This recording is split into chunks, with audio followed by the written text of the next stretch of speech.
Assalamualaikum warahmatullahi wabarakatuh. Perkenalkan, nama saya Muhammad Ilham Maulana, kelas 2E, Prodi PAI khusus dari Fakultas Tarbiyah Institut Agama Islam Syarifuddin Wonorejo Lumajang.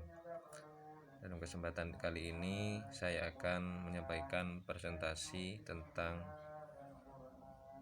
media pembelajaran sebagai tugas untuk memenuhi matkul media pembelajaran dosen pengampu Dr. Ahmad Ikhwanul Muttaqin MPDI. Baik, langsung saja. Media pembelajaran adalah media dalam perspektif pendidikan merupakan instrumen yang sangat strategis dalam ikut menentukan keberhasilan proses belajar mengajar, sebab keberadaannya secara langsung dapat memberikan dinamika tersendiri terhadap peserta didik.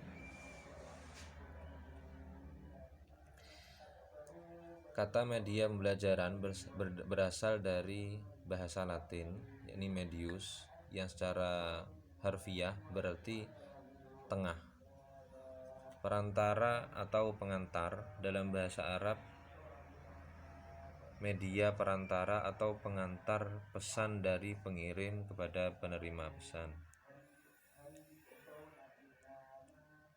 Media pembelajaran berbasis internet atau e-learning. Pengertian e-learning merupakan dasar dan konsekuensi logis dari perkembangan teknologi informasi dan komunikasi. Beberapa ahli mencoba menguraikan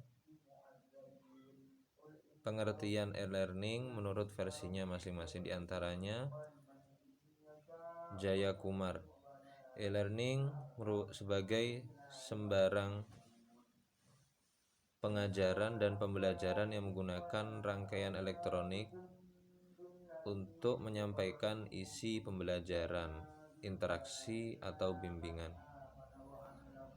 Menurut Dong, e-learning sebagai kegiatan belajar melalui perangkat elektronik komputer yang memperoleh bahan belajar yang sesuai dengan kebutuhannya. Menurut Rosenberg, menekankan bahwa e-learning merujuk pada penggunaan teknologi internet untuk mengirimkan serangkaian solusi yang dapat meningkatkan pengetahuan dan keterampilan.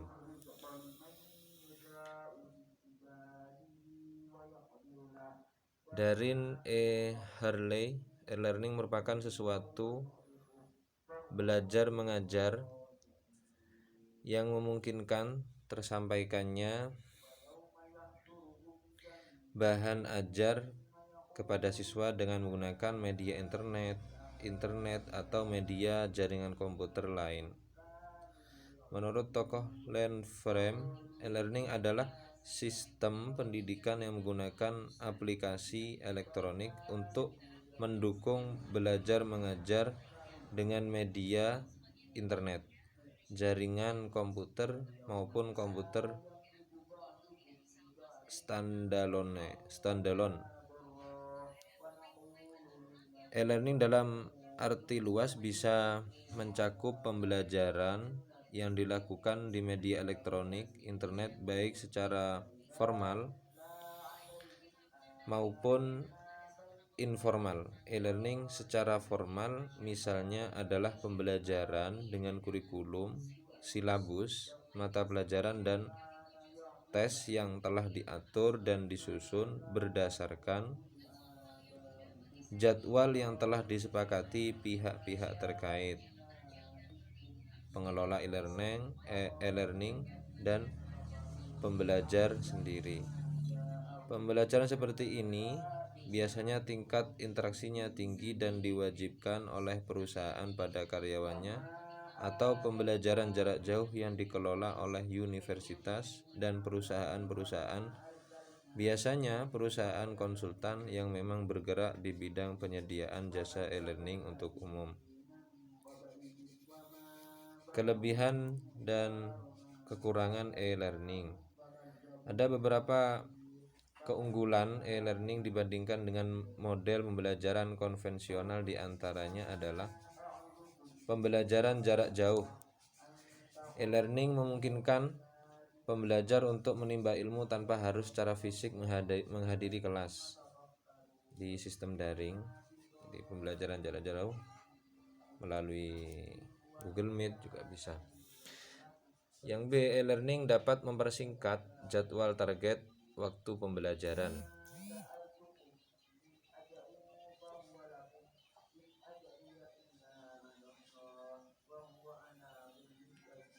E-learning menghemat biaya yang harus dikeluarkan oleh sebuah program studi atau program pendidikan. Biasanya cuma modal paket data, ya kan. Yang D, e-learning mempermudah interaksi antara peserta didik dengan bahan atau materi, peserta didik dengan dosen, guru, instruktur maupun sesama peserta didik.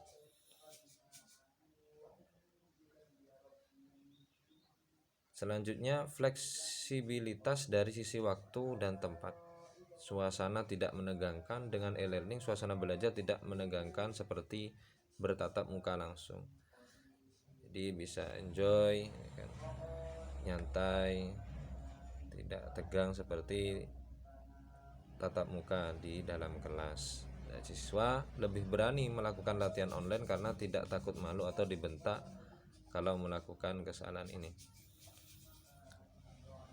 Itu tadi keunggulan e-learning.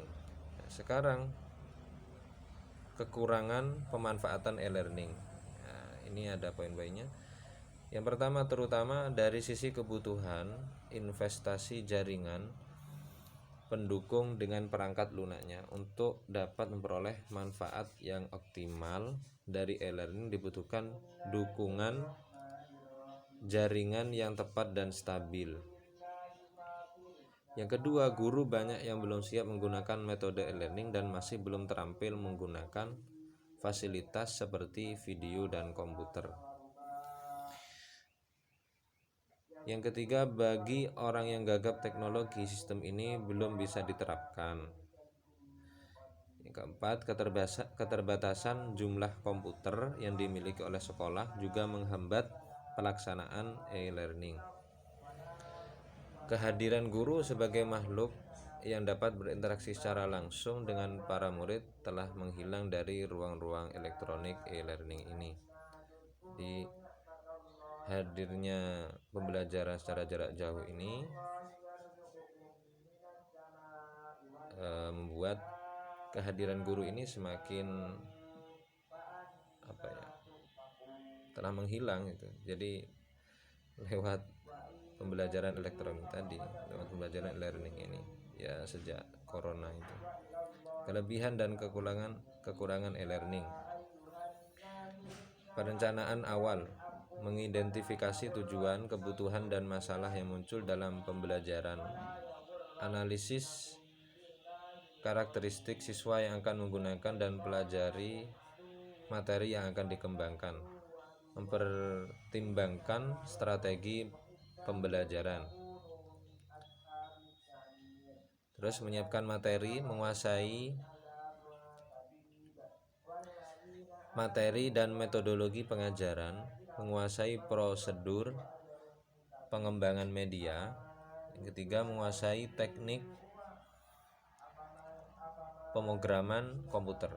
Yang keempat, mengetahui keterbatasan komputer. Mendesain paket program pembelajaran. Dalam hal ini yang perlu diperhatikan adalah memperkenalkan materi baru untuk melengkapi atau menguatkan pelajaran yang telah berlangsung dengan media lain.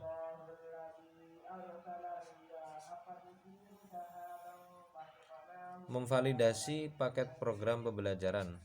Memvalidasi paket program membuktikan validitasnya secara empiris lewat uji lapangan pada paket program yang dikembangkan.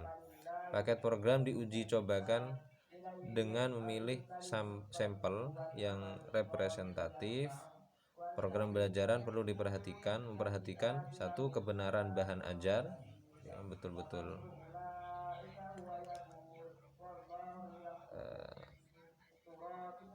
materi yang sesungguhnya tanpa kebohongan itu, jadi benar-benar materinya. Yang kedua, ketepatan antara program dengan populasi pengguna. 3, kesederhanaan program. 4, efisiensi penggunaannya. 5, reliabilitasnya. Efektivitas sistem belajaran berbasis e-learning dalam pendidikan. Faktor teknologi dalam pendidikan bukanlah satu-satunya jalan untuk meningkatkan mutu pendidikan.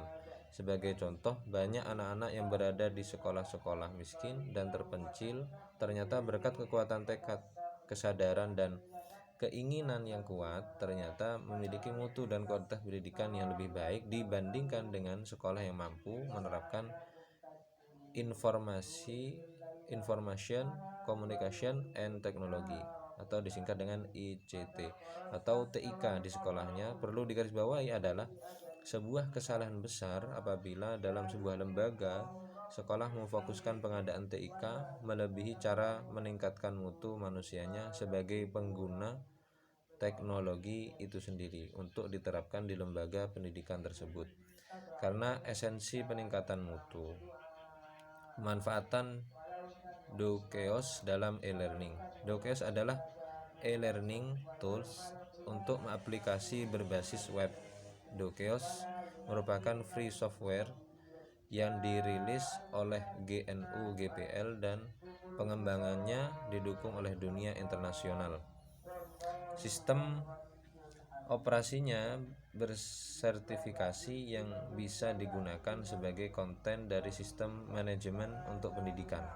Kontennya meliputi distribusi bahan pelajaran, kalender, progres pembelajaran, percakapan melalui teks atau audio maupun video, administrasi tes, dan penyimpanan catatan.